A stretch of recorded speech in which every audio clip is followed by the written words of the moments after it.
দর্শক, গোটা রাজ্যে যখন শাসকের থেকে সংখ্যালঘু যে ভোট রয়েছে, সেই ভোটটা যখন সংখ্যালঘু ভোট শাসকের থেকে দূরে সরে যেতে চাইছে, সেই সময়টায় কিন্তু শাসক দল তৃণমূল কংগ্রেস সেই সংখ্যালঘু ভোটটাকে কাজে লাগাবার জন্য ফুরফুরা শরীফের পীরজাদা কাসেম সিদ্দিকীকে তৃণমূল কংগ্রেসের সাধারণ সম্পাদক করে রেখেছে আর কি।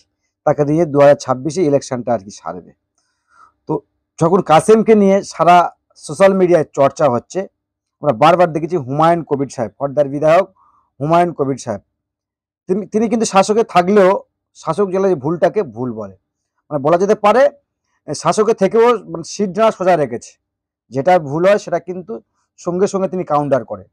তো কাসেম সিদ্দিকীকে নিয়ে যখন সাংবাদিক তাকে প্রশ্ন করেছে যে হুমায়ুন দা কি বলবেন, কাসেম সিদ্দিকী আপনাদের দলে এসছে, তো খুব সুন্দর মতো উত্তর দিয়েছে।